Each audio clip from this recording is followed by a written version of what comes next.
Alors, Jamal, ce que j'aime beaucoup sur mon personnage de Jamal, c'est qu'il commence le roman en disant que c'est quelqu'un qui pense n'avoir jamais eu de chance, mais qui est persuadé qu'il faut miser souvent pour gagner. C'est-à-dire qu'on gagne pas on gagne pas la première fois. Et si on a un peu moins de chance au départ, qu'on est d'origine immigrée, qu'on est handicapé, eh bien, voilà, il faut se battre. Et donc, il a cette ambition, par exemple, de faire la course la plus dure au monde sur une jambe. Donc voilà, donc c'est quelqu'un qui est battant, mais qui est aussi un peu parano. En tout cas, on peut se demander s'il n'est pas un peu parano et s'il ne pense pas que la Terre entière lui en veut.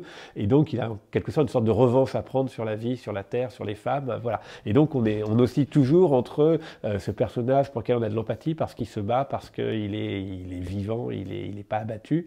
Et est-ce que finalement, voilà, il a pas, comme tu disais, une revanche ou une sorte de haine, quelque chose qui le tiraille derrière lui. Et puis c'est aussi quelqu'un qui est assez solitaire, qui est assez secret, mais je pense aussi qui a beaucoup de charme par justement cette espèce d'envie de se battre.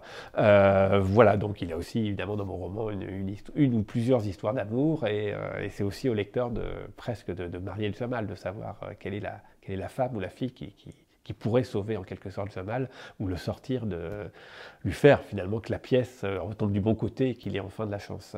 Jamal évoque l'idée d'une petite étoile, hein, qui est une étoile de shérif qu'il a reçue enfant, qui est une étoile un petit peu qui symbolisait sa morale en quelque sorte. Et donc il a plusieurs directions de vie, comme avoir un enfant, comme